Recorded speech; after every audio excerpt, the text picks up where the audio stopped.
ما تال نیده بودیم که دختر بیاره در اردوگاه به حساب رد و مرز کردن. دختر آورده چیزی که از آنش میاد پیشونی ما گفته با قرآن قلبم پاره شده. با خدا گریان هر کس از دختر میاره در پیشونی 10,000 نفر یک چیز بگه ما انسان نیستیم. گناه ما چی است؟ تا با کی درد، تا با کی رنج. خواهشان امارت اسلامی را خواهش میکنم زمینه کار را برای ما مساعد کنم. زمینه کار را مساعد کنه که دیگه نریم ولی از قرآن. چی روزی را که سر ما چی به خدا قسم 3 روز اردوگاه بودیم یک نفر که پولش کم باشه 40 نفر میخوابانه. 3 روز به قرآن قسم از امروز اینجا نان خوردیم. 3 روز نان نخوردیم. 3 روز با خدا 3 روز با اجازه چیز نخوردیم. یک دانه نان لواش به حساب خود ما وطنی بگوییم نان برگر.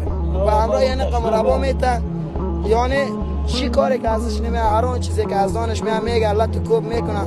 با خدا خود ما را در کلانتری یک شب نگاه کرد ساعت 1 شب آمد الکی گفت بلند شو افغان بسیار معذرت میخوام فوش داد. بعد از اون دوباره خواب ما را گفت خواب کنی. باز 2 بجه شب بود آمد دار کرد گفت چرا به هم چسبیده چی میگفتی چی میکردی گفتم هیچ چیز نمیکردیم. بردم ما بالا با خدا به هر 4 ما را این رفیق ما بود همه ما را سیلیکاری کرد. با اندازه آخر خوب سیلیکاری کرد. بعد از دوباره برد از اونجا ساعت 8 صبح تا 6 دیگر زیر هفته ما را شانده شما افغانی حق تازیم چرا از کشور ما نمیره. خواهشان از بزرگای امارات خواهش میکنم زمینه کار را برای ما مساعد کنه. خسته شدیم تا با کی. یک دوست بود. آفرین به غیرت.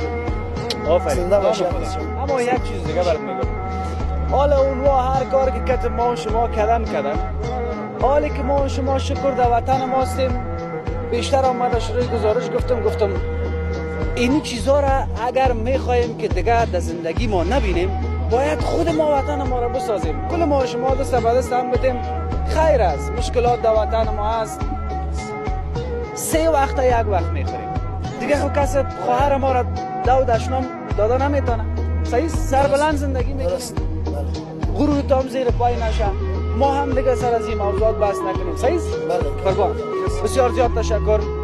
چقدر وقت ایران بودی؟ 3 سال ایران بودم. من 2000 صنف 2000 خلاص کردم. از وقتی که من برم پانتون بخوانم آمدیم اینجا کار کردیم. خب این حالا بخیر در اینجا شرسته شبیگی باز کار بود ما در خدمت هستیم. صحیح قربان خدا قسم از ظلمی که سر ما میکنه. انگلیس سر افغانی نکرده.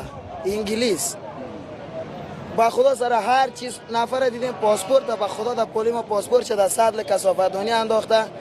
چیزی که از دانش آمده فوش داده با خدا یک خانم یک